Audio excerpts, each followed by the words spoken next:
Riverside.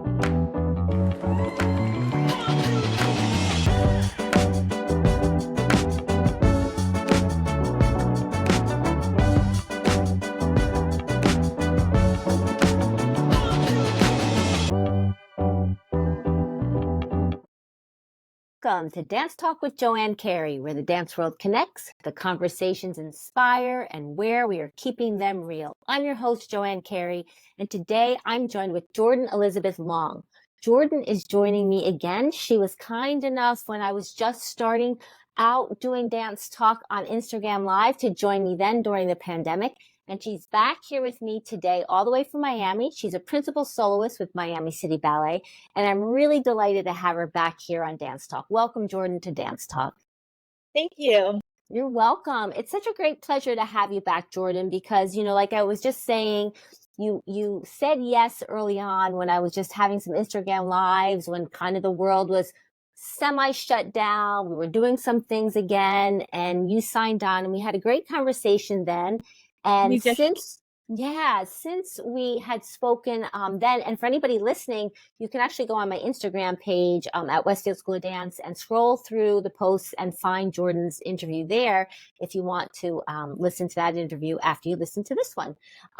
But, when we were speaking then, Jordan was a soloist, and she has since, I believe it's 2023, got promoted to principal soloist with Miami City Ballet. So I want to congratulate you on that, Jordan. Congratulations. Thank you.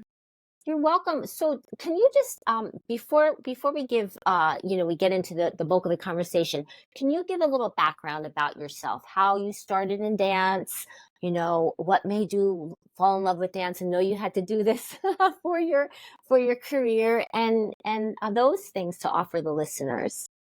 I think it was a combination of two events in my life. First of all, I had cousins that were in dance, and I saw they were about, I think they're both 5 and 7 years older than me. Slightly, they were children at the time that I was also a child, and they had these recital costumes they would get, and I saw them, and I would play dress up at my grandmother's house in the costumes, and I was like, I want that. I really want to be on stage, and where you get to get these costumes. And the second thing that happened that made me really love dancing was that my parents would play classical music all the time at home, and I got this affinity for Mozart from as early as I can remember. I was just obsessed with anything Mozart, and I've always loved all classical music. And I did start cello when I was 4 years old, but for me to play the music, it somehow wasn't enough. It wasn't close enough to being the music, and dance allows me to be the music. So that's why I love it, and that's why I knew I had to commit my life to doing this. Wow. To hear you say that, and were you feeling that at that young of an age that you wanted more? I mean, cello, I love cello. That's one of my favorite instruments to listen to. But you were really feeling that at such a young age. That's amazing. It's hard to imagine sometimes when I see 4 and 5 year olds, sometimes we think of them as just little babies, but they really feel and they emote, and they can respond to classical music, especially in ways that you might not even remember from your own self. But I knew that I just had to do something with classical music.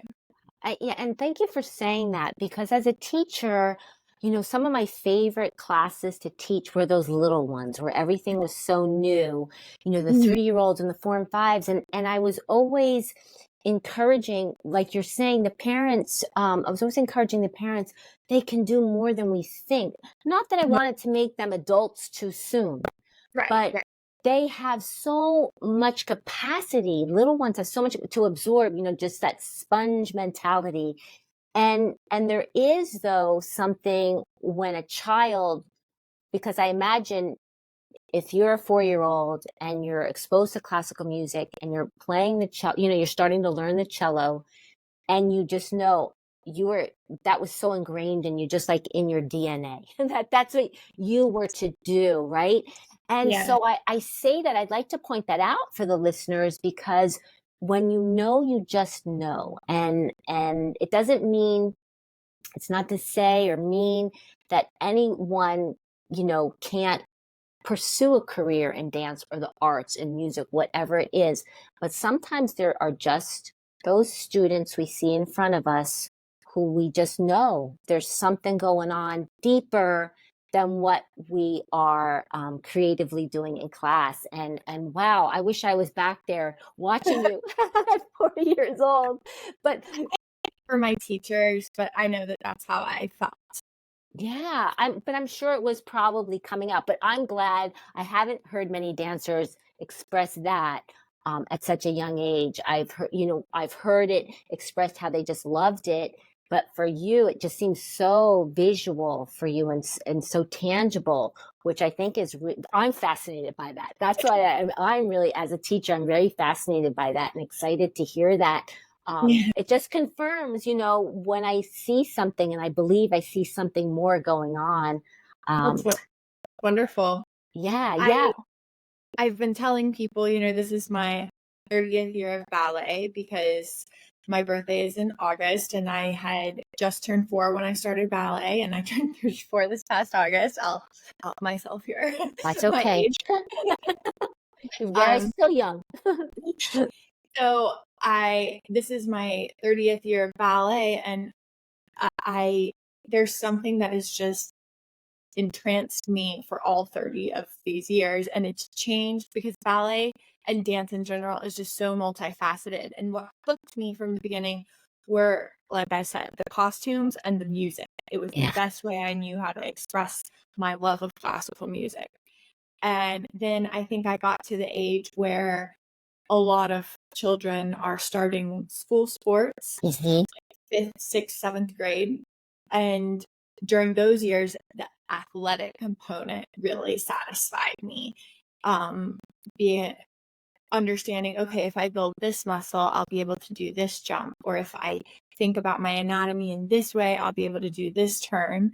And so there's just something there are so many facets of dance that they really keep you just fascinated for so many yes, years. And I think now as an adult, what really fascinates me is the artistry of it and how hmm, you can make an audience feel. And this is a question that I've thought, pondered, and turned over in my mind so many times since the pandemic. Why do we need the arts? Why do we need ballet? Why do we need dance? Why do we need why does anybody want to see something being performed on stage? And it's because it makes them feel something. yeah, And dance has the power of doing that without words, which is also incredible. So I think from that young age, there was one facet of dance that hooked me, and there's just been yes. something that's been keeping me obsessed with it ever since. Yes, yes. And thank you for saying all that as well, because that's one of the things I myself, have asked so many dancers I've spoken with, myself have pondered that question, like, what is it that just draws us in so much? And just, so many times students in the classroom, I'll ask them, what is it that keeps you coming back? And they're like, we just can't live without it. And Mhm. but when you peel back those layers, like you're saying, and you take the time, and I think the pandemic gave a lot of us the time, because I know we spoke during the pandemic and we spoke about a lot of different things that were going on, that you were doing, we all were doing during that time, and able to peel back the layers and to really discover, not only for ourselves, but I think for the arts organizations, for companies, for everything, the vast array of what we put out to the public, really was answering those questions. Like, Mhm. why do we need this? We don't have it right now, meaning the pandemic. And then we were in a sense able to rediscover it and say how vital, and we felt it. I know I felt it in my bones and still feel it in my bones, like you're saying. It's so vital. It's Mhm. Of so vital. And can we talk about that a little bit more? Because you know course. yeah, even you're saying, I still want to go back to your love of classical music, because classical music is so it's just so beautiful. Yeah. It really, when you peel back the layers of that as well, we uncover human emotion, what's going on inside your heart, your soul, your mind, viscerally. It affects you. It can, if you're feeling sad, you can enter into that music and come out in a better place, right? Or if Yeah. you're feeling joy, all those things. Can you talk a little bit about that, or a lot? Yes. Well, I guess I'll start from the beginning, Mhm. which was my parents knew I had this connection with classical music, and they took me to the music school when I was about to turn 4. And my mom had this idea I was either going to start piano or violin, but they were having an open house that day, and the cello teacher let me put my hand on the back of the cello. She played the G string, which is my favorite string on the cello. And I just had this immediate connection to it. And we left the open house that day with me saying, "Mommy, I would like to play the cello." She always tells me Wow. that story. Wow. So I think there's just something in human nature that we realize that this is an art form that makes us that allows us to share our emotions in a way that somehow words don't. I always remember my mom she has this little rock on a shelf in her house that says, "Where words fail, music speaks." That's And powerful. I think that's the answer to your question. Yes, yes. No, Yeah. thank you. It really is. Where words fail, music speaks. It's true. It takes us to that place. And dance too. I found myself when I was a student and when I was dancing and performing, I loved the fact that I didn't have to speak. I didn't realize how much I liked silence and Yeah. not speaking until I do all this talking now. you know I mean, it's just so funny because I don't know if you feel this way, but I often wouldn't realize how quiet I would be. And I guess it was just that introspection or that sense of stillness that you need as an artist, as a dancer, that sense of really inner, it's like that pendulum, it has to, or the meter on what is it, what is it called? The metronome that Mhm. has to just stay in that center. It's the same, I think, for artists, Yeah. Hmm. right? You have to have that sense. You have to come from that place in order to create. Hmm. Yeah. So let's talk about all your creating. Let's talk about that. So from 4 years old, then what's going on? You're dancing. How does your career progress into student to dancer to professional dancer? All those types of things you did. Well, I started at a local studio in my small town, and I say my town is very small, Blacksburg, Virginia, Mhm. but it also has one of the largest universities in Virginia in it. So there are a lot of very educated people there, but the actual town is very small. Mhm. And so there was kind of one studio that was really teaching classical ballet. And I started at more of a jazz and tap studio when I was 4. And then my mom saw how connected I was to the more classical movement style. So she changed me at age 7 to the one ballet studio we had. And that happened to be run by a former soloist from the Theater of Harlem. Carol Gafford Smith is her name. And she happened to be in the town because her husband was teaching at the university. And she had this school, but it wasn't a super big one or anything. So then when I was in about 2nd grade, she also saw that I loved it so much.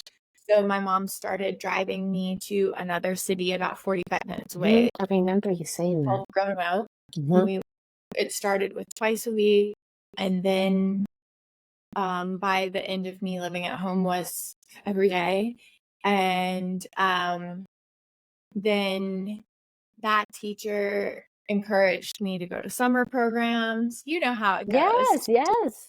So I started out the summer after fourth grade, I believe. I went to a summer program at Charlotte Ballet in Mhm. Charlotte, North Carolina, which was only about 2 hours away. And then after fifth grade, I went to Central Pennsylvania Youth Ballet. Wow. Mhm. Um, which, speaking of cello, my mom actually found CPYB because my cello teacher had sent me to the Central Pennsylvania Suzuki stringed instrument intensive. Wow. Yes. And Wow. my cello, the summer after fourth or fifth grade, I had gone up to, I'm not sure in cello that they call it intensives. They might call it festivals or something, Mhm. but it's an idea. And you go for about 2 weeks or something. And there are recitals and you go to master classes during the day and recitals at night and watch other people and things like that. And so my mom actually heard about Central Pennsylvania Youth Ballet because I had been at the Central Pennsylvania Suzuki Association Festival. Wow. So then I went there the next summer for cello and ballet.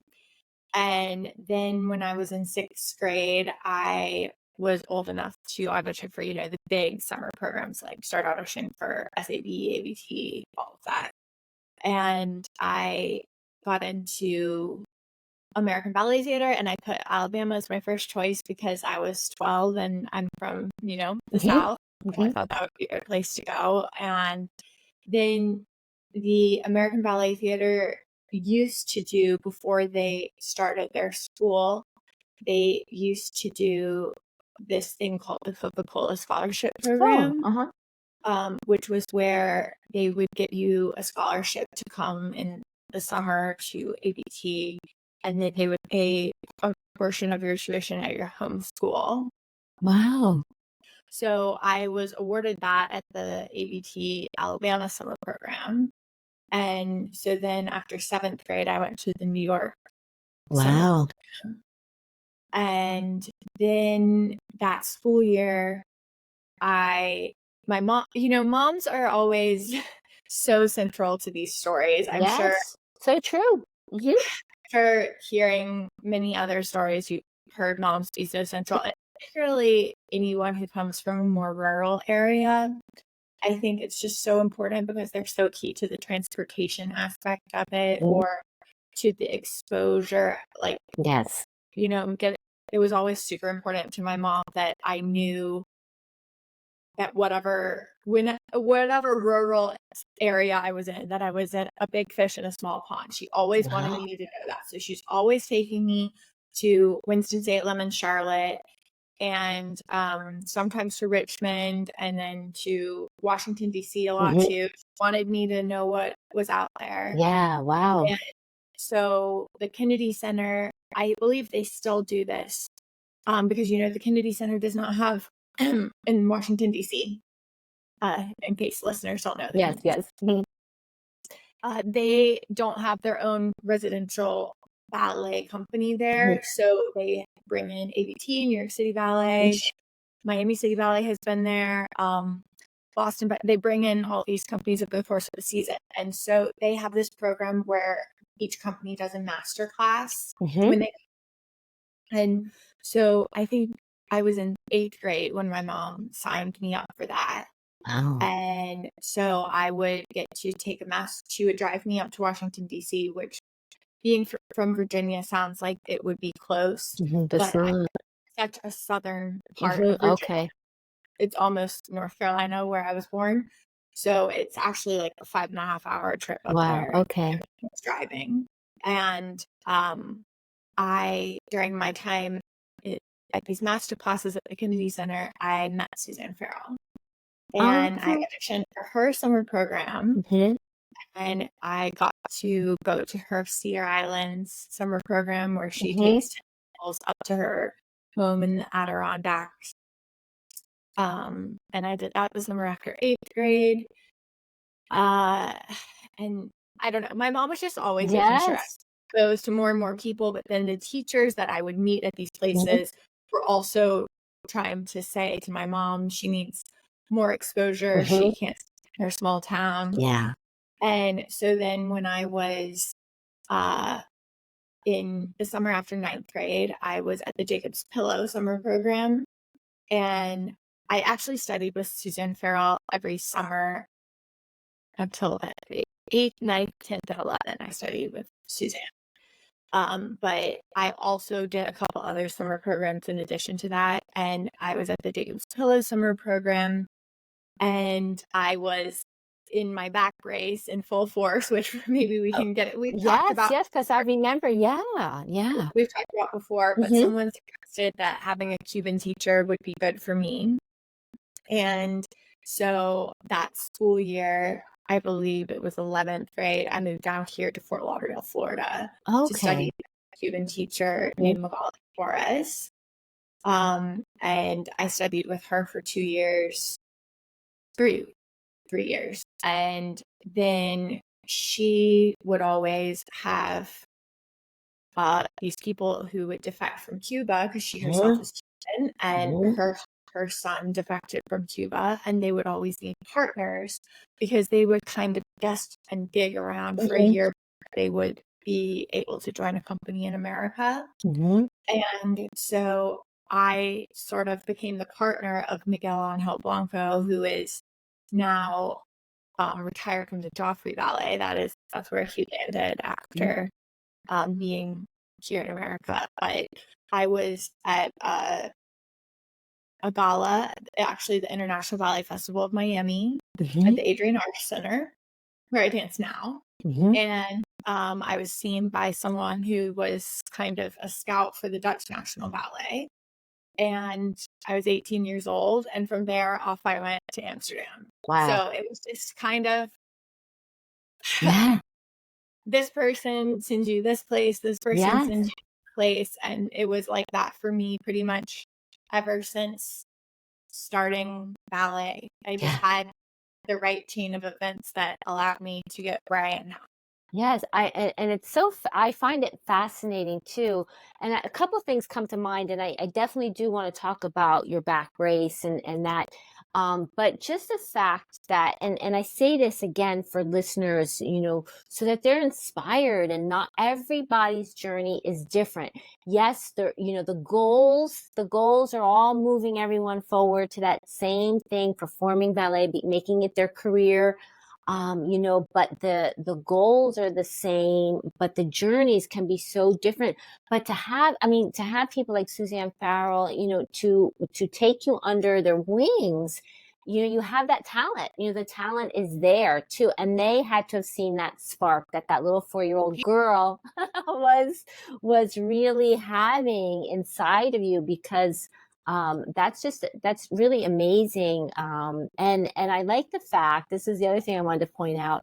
I like the fact that you really, you trace the whole journey for everyone and for yourself, but from your beginnings, from your hometown teachers to all the little steps along the way. And I say that because somebody, I can't remember exactly who it was, someone recently, I was in a conversation, and they were talking about writing a bio, writing your bio.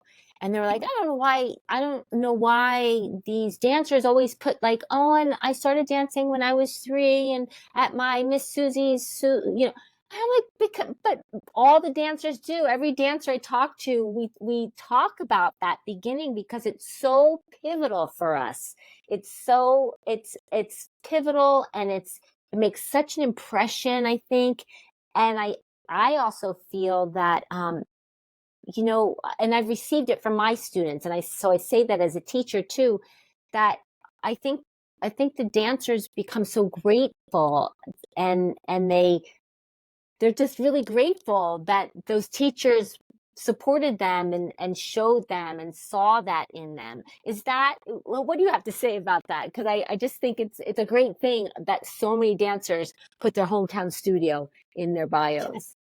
Yes. I think we're all super grateful to our parents. I certainly am to mine. My father always made sure I had the resources, and my mother was just transporting me from this, that to the other, and doing her research. And this was really before too much was on the internet, Mhm. and she was just doing, like I said, we had to go to cello camp to know about Central Pennsylvania Youth Ballet, and she was just always doing her research all the time.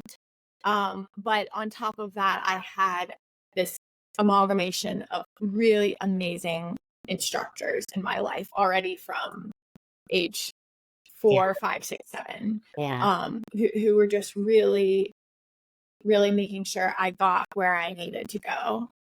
And I think to be a good instructor, it really takes someone who is able to put themselves in somebody else's shoes Mhm. Mhm. and um, not just take it as a job or profession, but to say, what did I need at that age?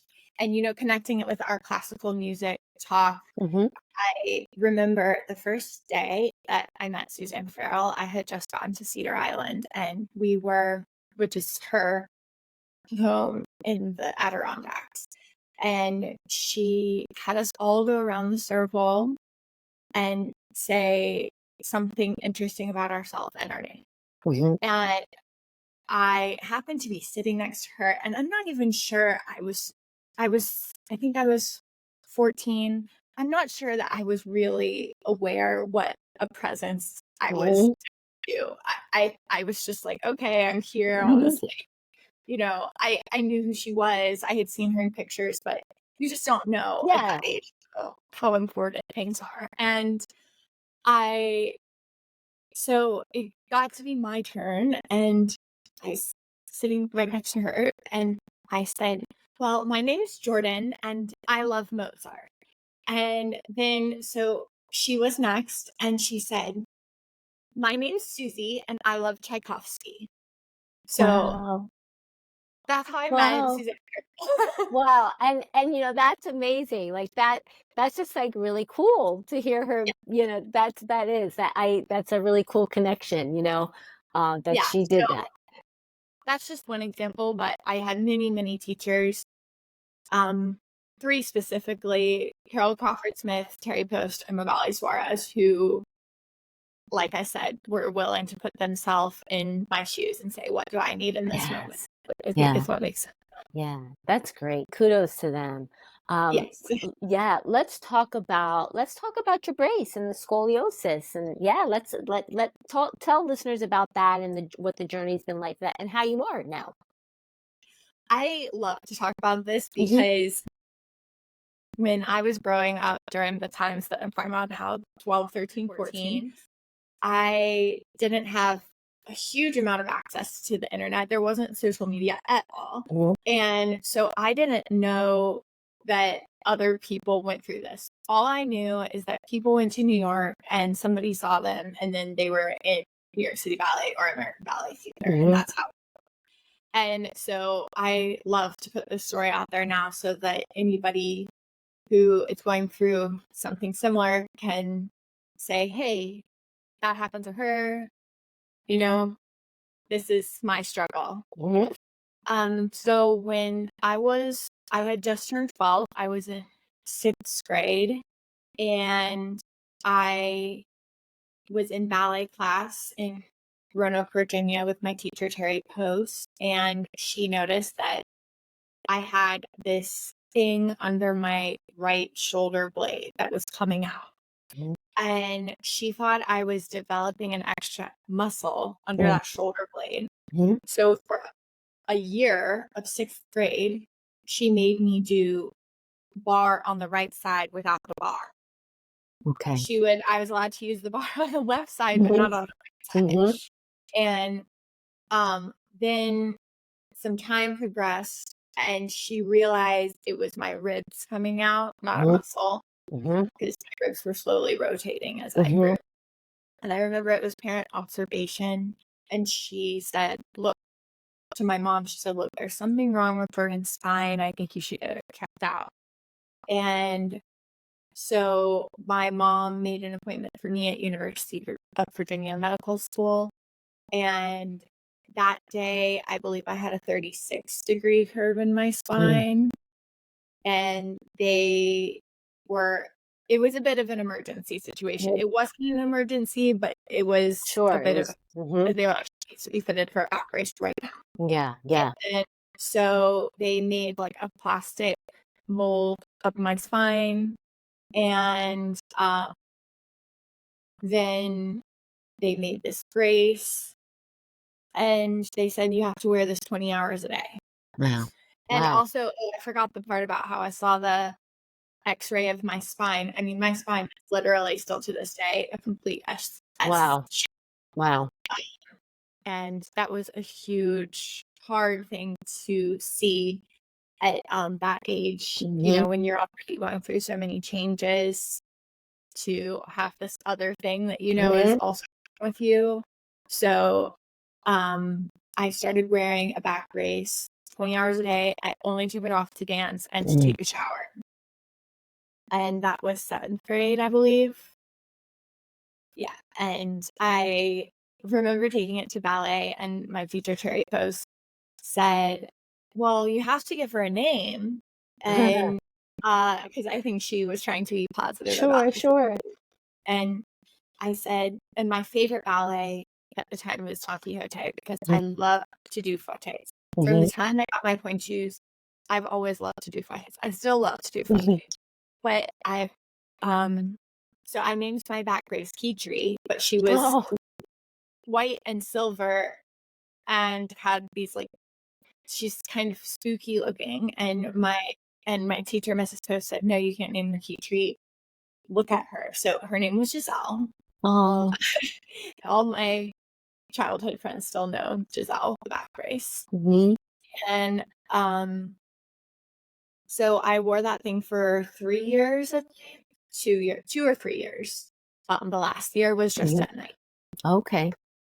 Wow. And I said I also did private lessons with Terry Post, and I remember telling her one day we were working on a variation for some ballet competition, and I said, "Well, there goes my pirouettes. I'm not gonna be a good turner anymore because I have this back brace." And she said, "I don't wanna ever hear you say anything like that again. You're never gonna say scoliosis in here again. Don't talk about it. I don't wanna hear it." And Wow. so I was kind of scared and I Mhm. just said, "Okay." Yeah. And I never made an excuse about scoliosis ever again. That's amazing. Good for her, right? Yeah. And actually Now we can say that. yeah. She never let me ever say, "Well, I can't do this Mhm. because scoliosis, or I can't do that." It was just you're gonna be the same as everybody else. Mhm. And, um, actually, as a professional dancer now, sometimes one of my fortes or something that I'm one of my strengths that people have told me is that I'm a reliable turner. Mhm. So I'm often casting things that have pirouettes in them. And a lot of people ask me, "Is that because of your back brace? Are you a good turner because of your back brace?" And I actually think, no, I'm not. It's not because of my back brace. It's actually in spite of my back brace, but because of my teacher who didn't Yeah. let me Oh. use it as an excuse. Yes, and again, so eloquently put because, it was that her removing that obstacle from you, from your mind, right? So Mhm. that you could work as hard as you needed to work so that you could turn like you needed to turn. Yeah. And yeah, it's very inspiring. So I really hope listeners, there's somebody out there who's listening to this who needs to hear this. Hit replay, hit pause, rewind it, and keep replaying because so many things are possible when we have the right people to support Yes. us, right? To support, and Yes. you have to be realistic too. You went to the doctors you needed to go to, you got the brace you needed. I'm sure you were probably having physical therapy and whatnot. And we could talk about what you do today to manage that because I imagine you must have to manage and do those exercises and whatnot. Why don't we talk about that? What you have to do today as you're performing to manage. Well, I think it's important to note that I was not in any pain at all. Hmm. So you hear these stories of dancers who are just pushing through something, a lot of physical pain in order to do something. And so I want to be clear that up until this day, scoliosis really has Good. not caused me much pain. Yeah. So I was pushing through a lot of imbalances Mhm. and, not the same body to work with that other people were working with, but I was not in any pain. But that being said, Pilates has been my saving grace since day one of being diagnosed with scoliosis. Anybody that has any sort of spinal problem, I just want to say Pilates, Pilates, Pilates. It Mhm. is the Yeah. best. Yeah, no, thank you for sharing that because it's so important and I imagine dancers know their bodies so well anyway, right? We really have to. You get so in tune to what's going on. The littlest thing that can be off, you know it. You know something's not working right. And then to be, I would imagine, so much more in tune to how your body's working and needs to work. It just makes you a better dancer. I think it just makes you a better dancer, and in a sense, perhaps a little more free because I don't know that I just feel that about you. I think it's part of who you are too. I think it's just a part of you have that freedom. I think because your teachers and your mentors and your parents, like you said, gave you that. That your teacher saying, I don't ever want to hear that. She was realistic, she wasn't ignoring it, but she didn't want you to let that take you down. And I think that's so, so important. So shout out, a big thank you to her Yeah. and everybody, right? And your parents. Wow. Wow. Really wonderful. Um, let's talk a little bit about during COVID, because I remember during COVID when you were going to school, right? You went back to school, or I don't know and I can't recall if it was for law or business, or your father's a lawyer. My Yeah. father is a former lawyer and judge. Okay. Um, Okay. Yeah. so I see where you got all this information from, Yes. but Yes. I'll tell it how Yeah. it is. So I danced for 6 years in Europe in the Dutch National Ballet Hmm. and in the Royal Swedish Ballet. And this is just a testament to how far technology has come Hmm. along since then, that now you can be doing school not in real time. But when I was living in Europe, you had to kind of be online at a certain time for whatever university program you wanted to do. So I didn't do any higher education during the time I was living in Europe. Okay. And then as soon as I moved back to join Miami City Ballet in 2014, I knew that I wanted to start college. Hmm. And so I just started one class at a time, piecemeal in 2014. And then when I was supposed to graduate, I think, in 2021, Hmm. because dancers, we just kind of do college as we can. It's kind Yeah. of a side hobby thing. And it kept me sane for many years. I enjoyed it. Um, and I had ended up picking to be a business administration major because I loved economics and some other things that business involved. So that's what I did. And I was supposed to graduate in May of 2021. And then the pandemic hit in March of 2020. And at the time, I didn't have a minor. So I spent my whole summer of 2020 doing my minor. I had spent so many years of my life doing the ballet summer intensive. Well, that summer I did an intensive in my minor, which was international studies. Mm. So I learned, and it was kind of cool to learn about so many different countries and their history in the course of one summer, Mhm. and how the world is all put together. It was pretty fascinating. Um, and then, it just was quite hopeless for the arts Mm. industry as 2020 dragged on. We talked about this the last Mhm. time we spoke. And I feel like I don't say this enough, but I give a lot of credit to people that were just dancing and keeping in shape and putting all their eggs in the ballet basket or even the performing arts industry basket. And they were just like, we believe this is going to come back. We believe this is going to come back. We believe this is going to come back. And unfortunately, I didn't have the strength. I didn't have the power to be that person. So in 2020, I thought I needed to move on.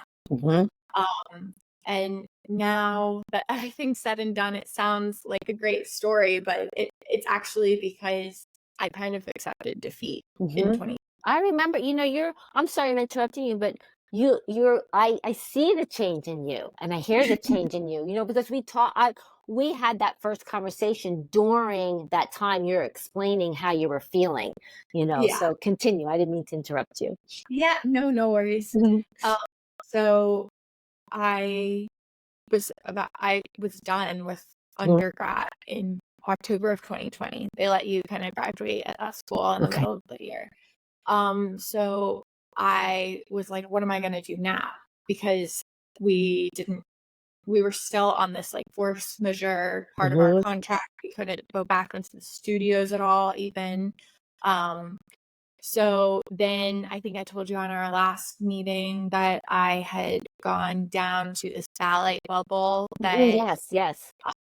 Someone had done in Wellington, Florida, for dancers from New York City Ballet and Miami City Ballet and American Ballet Theater. And that was a wonderful experience and kind of reignited my love of dance. I had a big studio to dance in, and we were actually a big component of that was the fact that we were being coached by some people from the Balanchine Foundation. So it wasn't just like whatever you wanted in a studio. It wasn't like you got together and said, hey, let's have some fun. Yeah, there's a purpose behind it. Yes. We were actually working and getting corrections on some things I had danced and some things I hadn't danced and that were on my bucket list. And I just knew I wasn't done dancing yet. And but shortly prior to this ballet bubble being done, I had been looking into some sort of graduate school because I really, really just had found so much solace in my academic studies in the summer of 2020. So I didn't want to just be goalless, for lack of a better word. So I had looked into taking the LSAT. I was registered to take the LSAT, and I was preparing my materials to apply to law school.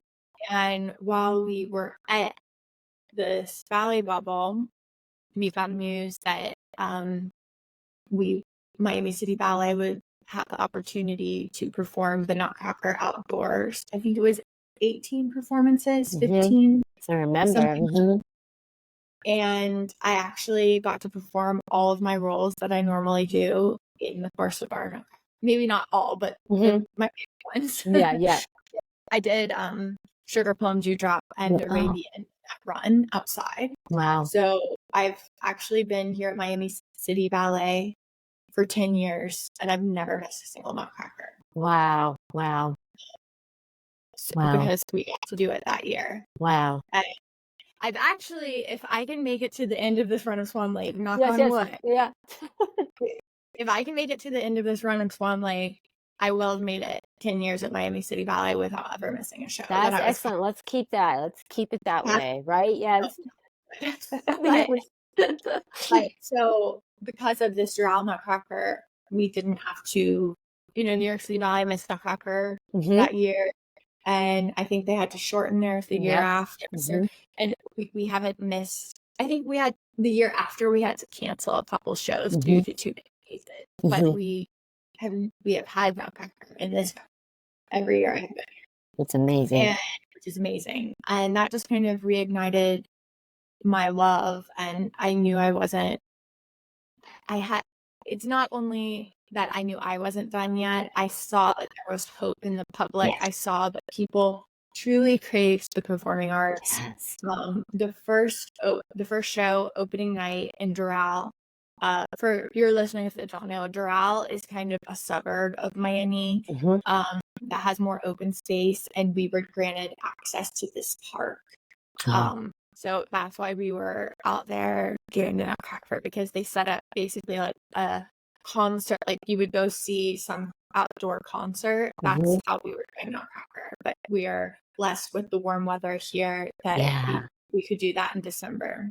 Wow. Um, and I think maybe 1 or 2 shows were canceled due to rain or Mhm. weather or temperature, but we definitely did a hefty chunk of them over That's there. great. That's great. And then we had the hospital donate, Mhm. Baptist Health of South Mhm. Florida donated a crazy amount of COVID tests.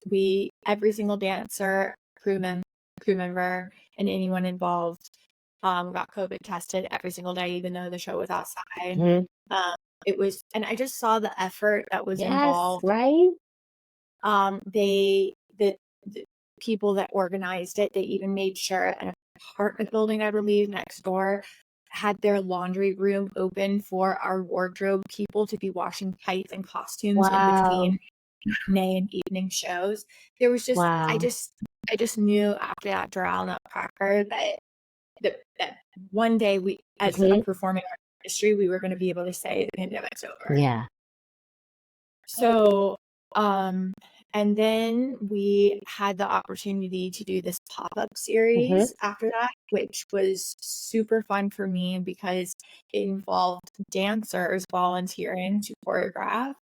And I have never actually recently I've gotten more involved in new creations. I've been cast in a few new creations this season, but up until that point, I had never been involved in a new creation here. Mhm. So I got to be choreographed on by my friend Bradley Dunlap, Mhm. who did a super cool piece. They had to use music that wasn't that was in the public domain because it couldn't Mhm. affect any costs or Mhm. anything. Mhm.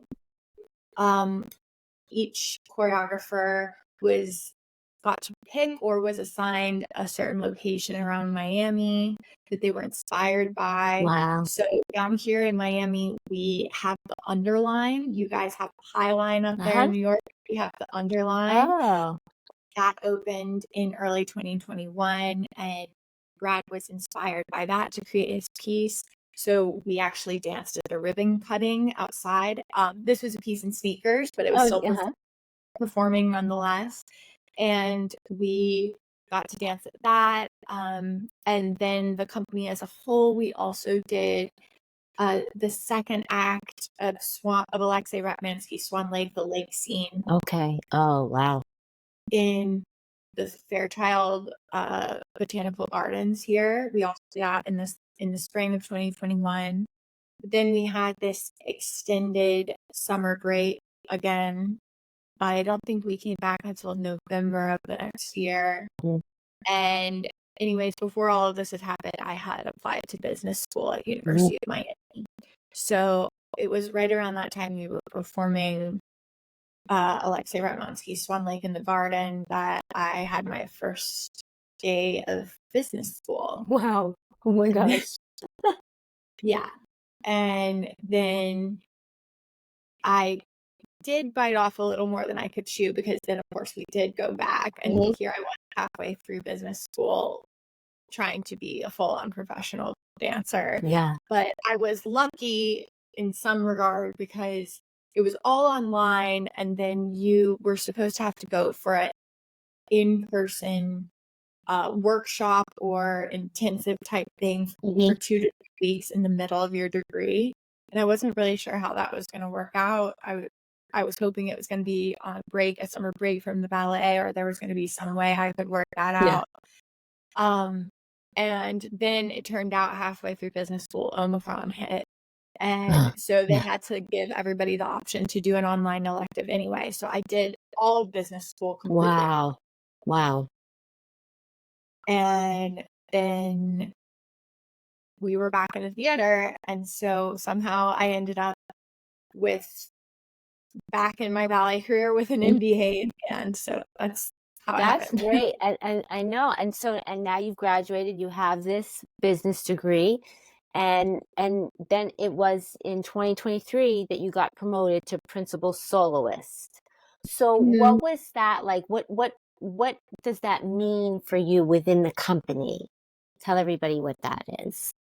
It was actually super fun because I was all excited that weekend because I had finished, schools have their graduation Mhm. schedule weeks. They have to make sure you've passed all your Mhm. classes and everything.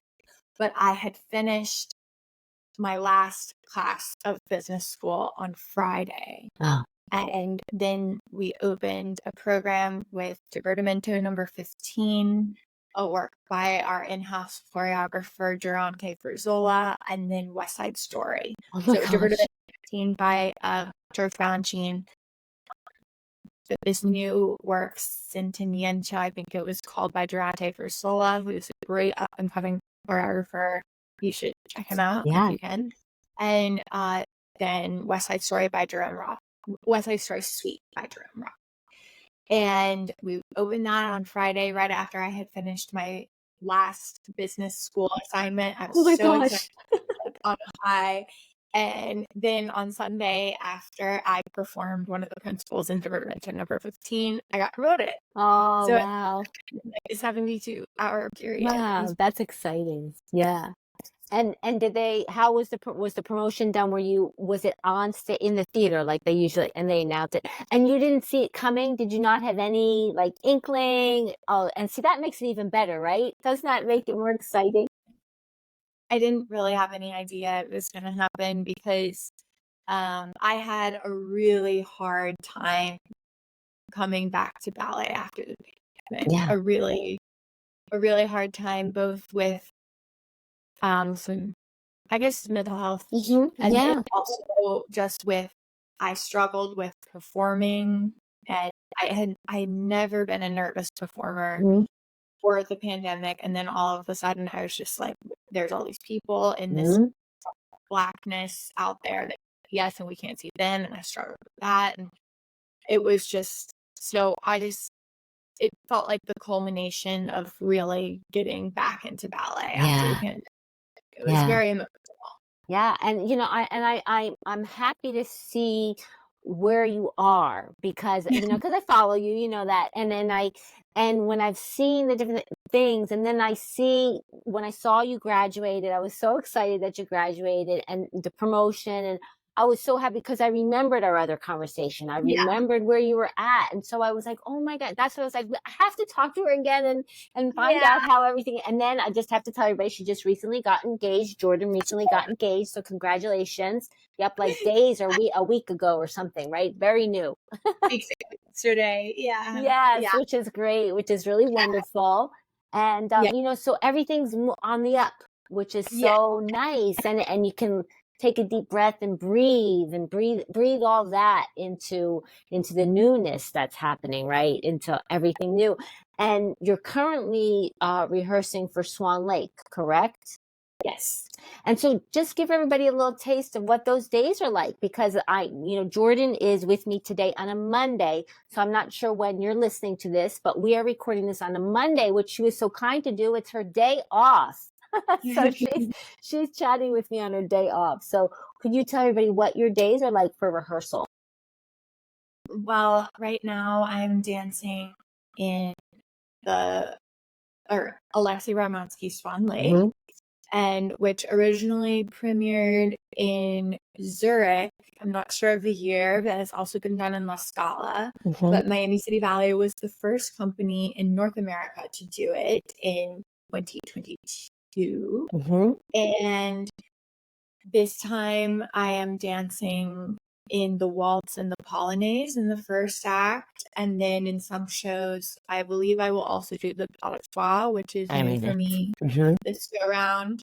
I did Swan Lake pas de trois a lot when I was dancing in Europe, but I didn't do it the last time we had Ratmansky Swan Lake. But in the first act, I think I will do that in some shows this go around. And then so his Swan Lake is in 3 acts Hmm. because there are only 2 intermissions, and usually in Swan Lake there are 3 intermissions. But so they do act 1 part one and act one and part two, Okay. which is traditionally what Hmm. we know as act one and act two. So we have just a pause before the lake I scene. see. Okay. And then in that scene, I do the big swans, we call them. There are four big swans, which is Hmm. not nearly as famous of a dance as the four little Hmm. swans, Hmm. but we get out there and it's very hard and we do a lot of Yes. Yes. and then in the third act, what I know as the third act, but in this version it's called act two. I do the Spanish dance, Hmm. and then we all come back to have the ending of true love in the Yes. end as Yes. swans. Oh no, it's so beautiful. And those roles that you do now are because of you being promoted to principal soloist. Is that Um, correct? Or I'm not sure. I did all of these roles except for pas de trois. I okay. did soloist. Uh, yeah, it just depends. It's roles aren't super tied to rank. It's Hmm. just more a matter of what is the group of dancers we have Hmm. right now for this production. Hmm. And traditionally, I think pas de trois is more of a shorter dancer Hmm. role. It certainly was also when I was dancing in Stockholm, Yeah. but they kind of made a little exception for me because I need to do the role, and the same thing is happening here. Even though Hmm. I'm 5'8", I'm doing pas de Yeah. trois this time. Yeah, yeah, no, I know, and I think we talked a little bit about that last time, and I know for me, for last time when we spoke, I hadn't, and we had spoke a lot about you dancing in Europe and Stockholm and whatnot, but I had the opportunity. I never imagined I would have the opportunity to go to Sweden, and That's great. yes, and I have a friend who lives there, and so last September I went, and I mean there I was like, how like surreal is this that I'm standing in the middle of Stockholm, Sweden? And I Yeah. thought of you because I remembered that you danced there, and I went and saw the Royal Ballet. I went and saw Yeah. Manon. I was just trying to think what And they did. Yes, yes, and again, it was just I was thinking of you. I was like, oh my gosh, I yeah, can't believe like here you were, like all the way over here, and here I was now watching this, it's which is such kind a of cool. beautiful house, isn't it? Oh my It's goodness, it's really? made a miniature of the Paris Opera because Yes, the Royal Swedish Opera, the original, the company actually was founded in I think 1786 17 something, yeah, 17 something, yeah. something, and they had their opera house, and then it burned down during an opera in the 1800s, and Oh, the Paris Opera, with its famous painted ceiling and hmm, everything, had recently been built, and everyone in all of Europe at the time wanted to be French. They wanted French culture. They wanted to import France into their country. So the powers that be hmm. in Sweden decided to build kind of a miniature of the Paris Opera, which is what the Royal Swedish Ballet Yes, is. see, Royal that's Swedish what yeah. And it's very beautiful. It really is. It's very beautiful. It's just it's amazing. And I had even gone my friend my friend lives there and she teaches dance there and we had gone and the school that she teaches at, the owner of the school used to dance with the Royal Ballet. And so often they'll get to go and they'll get like, the private tours and this, all the little perks that go with Yeah. somebody who used to dance there. And they had the royal box, and we peeked into the world. They let us just peek in. I was like, can we Okay. just take a peek? And the lady was like, you know, just quiet. And so we just peeled back, and yeah, so it was like it's beautiful. It's a beautiful theater. What amazing. I mean, I know you were saying your birthday's coming up in August. I won't repeat, your age, but you're very young, Jordan. But you have had such an amazing full career so far up to this point. I can only imagine the places you're continuing to go and grow. Is there anything that I have left out or that you would like to say to the listeners, words of advice, wisdom, anything you want to offer everyone? Well, I was just going to add, as you were talking about the royal box, I had a recovered memory because, I'm about to dance Swan Lake Pas de Trois now. And we used to have to, if any variation or it was after the opening, the variation, the coda, everything, if the king was in at the show, Hmm. you had to turn to the box and bow before you Wow. go to the audience. Wow. Uh, After every variation, Nutcracker, every little dance, you had to turn to the box and bow. And so I don't think he was at a lot of shows during my time dancing there. But my boyfriend, now fiance, took me back there in May, and we also saw Manon actually. And it turned out that the King of Sweden was in the royal box. He was also watching the show. And it was Josh's first day in Sweden, and he got to see the King of Sweden, Wow. which Full circle moment for you, right? How was that? How was that being back there? oh, it was so emotional. You Yeah. know, being in a ballet company, you're just so close with the people you work with in a way that I don't think is typical of any other industry. I have friends who have left the ballet world who always say, or the dance world, who always say, like, you'll never find people that close to you that, you know, you're there when they get injured, you're there when they're sick, you're there when they have a disappointment, you're there when they have a high, when they get promoted. It's kind of this crazy world where you're on tour, so you're basically like having a sleepover all the time. I Yeah. don't know. Yes. Yeah. So it's crazy to be that close with people. And then when you leave a company, you leave that with those Yeah. people. And so my friends, I haven't seen them in 9 years. And then my uh, then boyfriend, now fiance, took me back and I got to see them. And I just cried and cried and cried. And Wow.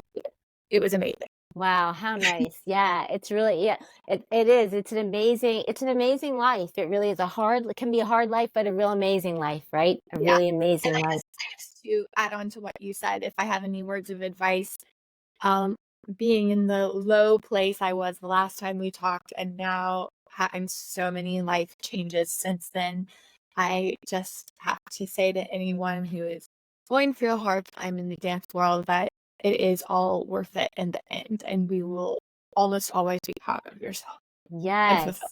Yes, I agree. Thank you. Thank you, Jordan. Really beautiful. I'm so happy that you're doing so well. You look bright and light and I'm happy. I'm really happy for you that things are going well. I can only imagine more things to follow, and we'll have to chat again when new things happen. But Yeah. thank you so much for joining me on Dance Talk. It's really been great, and have a great run of Swan Lake. And if I ever get myself down to Miami, if I ever get myself down there, I'll have to see you perform, which would be wonderful. But I really thank you for joining me. Thank you everybody for listening. Thank you for joining me on Dance Talk. Follow us, like us, and share, share, share. Thank you, everybody. Bye.